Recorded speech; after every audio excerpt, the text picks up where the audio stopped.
ಯಮ್ಮಿಯಾಗಿ ಸ್ವೀಟಾಗಿ ಚಟ್ಪಟ ಅಂತ ಹೇಳಿ ಮಾವಿನಕಾಯಿ ಪಳನ ಯಾವ ರೀತಿ ಮಾಡೋದು ಅಂತ ಹೇಳಿ ಇವತ್ತಿನ ವಿಡಿಯೋದಲ್ಲಿ ನೋಡೋಣ. ಮೊದಲಿಗೆ ನಾನು ಮಾವಿನಕಾಯಿನ ಸಣ್ಣದಾಗಿ ಕಟ್ ಮಾಡಿಕೊಂಡು ಬೇಯಿಸ್ಕೊತಾ ಇದ್ದೀನಿ. ನೆಕ್ಸ್ಟ್ ಒಂದು ಮಿಕ್ಸಿ ಜಾರಿಗೆ ಸಣ್ಣದಾಗಿ ಕಟ್ ಮಾಡಿರುವಂತಹ ಹಸಿ ಕೊಬ್ಬರಿ, ಕರಿಬೇವು, ಕೊತ್ತಂಬರಿ, ಸ್ವಲ್ಪ ಖಾರದ ಪುಡಿ, ಜೀರಿಗೆ, ಅರಿಶಿನ ಪುಡಿ ಮತ್ತು ರುಚಿಗೆ ತಕ್ಕಷ್ಟು ಉಪ್ಪು, ಲಾಸ್ಟಿಗೆ ಸ್ವಲ್ಪ ಗರಂ ಮಸಾಲನ ಸೇರಿಸ್ಕೊಂಡು ಇದನ್ನು ನೈಸಾಗಿ ಗ್ರೈಂಡ್ ಮಾಡ್ಕೊತಾ ಇದ್ದೀನಿ. ಜೊತೆಗೆ ಸ್ವಲ್ಪ ಬೆಲ್ಲನೂ ಕೂಡ ಆ್ಯಡ್ ಮಾಡ್ಕೊಂಡಿದ್ದೀನಿ. ಮಾವಿನಕಾಯಿ ಹುಳಿ ಇರುತ್ತೆ ಅಲ್ವಾ, ಸ್ವಲ್ಪ ಬೆಲ್ಲ ಆ್ಯಡ್ ಮಾಡ್ಕೊಳ್ಳಿ, ಚಟ್ಪಟ ಅಂತ ಹೇಳಿ ತುಂಬ ರುಚಿಯಾಗಿರುತ್ತೆ.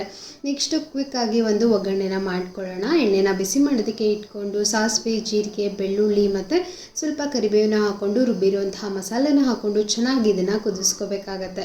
ನೆಕ್ಸ್ಟು ಬೇಯಿಸಿರುವಂತಹ ಮಾವಿನಕಾಯಿನ ಇದ್ರ ಜೊತೆಗೇ ಸೇರಿಸ್ಕೊಂಡು ಒಂದು 10 ನಿಮಿಷ ಇದನ್ನು ಚೆನ್ನಾಗಿ ಕುದಿಸ್ಕೊಂಡು ಮೇಲ್ಗಡೆ ಎಲ್ಲ ಎಣ್ಣೆ ತೇಲ್ ಬರುತ್ತೆ ಅಲ್ವಾ, ಆ ರೀತಿ ಇದನ್ನು ಚೆನ್ನಾಗಿ ಕುದಿಸ್ಕೋಬೇಕಾಗತ್ತೆ. ಲಾಸ್ಟಿಗೆ ಫ್ರೆಶ್ ಆಗಿ ಕಟ್ ಮಾಡಿರುವಂತಹ ಕೊತ್ತಂಬರಿ ಸೊಪ್ಪನ್ನ ಹಾಕ್ಕೊಂಡ್ರೆ ಟೇಸ್ಟಿಯಾಗಿರುವಂತಹ ಮಾವಿನಕಾಯಿ ಪಳು ರೆಡಿ ಆಗುತ್ತೆ. ಮಾವಿನಕಾಯಿ ಪಳುನ ಬಿಸಿ ಬಿಸಿ ಅನ್ನದ ಜೊತೆಗೆ ತುಪ್ಪ ಹಾಕ್ಕೊಂಡು ಕಾಂಬಿನೇಷನ್ ಆಗಿ ತಿಂತಾ ಇದ್ದರೆ ಸಖತ್ ರುಚಿಯಾಗಿರುತ್ತೆ. ಚಪಾತಿ, ರೋಟಿ, ಅಕ್ಕಿ ರೊಟ್ಟಿಗೂ ಕೂಡ ಒಳ್ಳೆ ಕಾಂಬಿನೇಷನ್. ವಿಡಿಯೋ ಇಷ್ಟ ಆದರೆ ಲೈಕ್ ಮಾಡಿ, ಶೇರ್ ಮಾಡಿ, ಫಾಲೋ ಮಾಡಿ.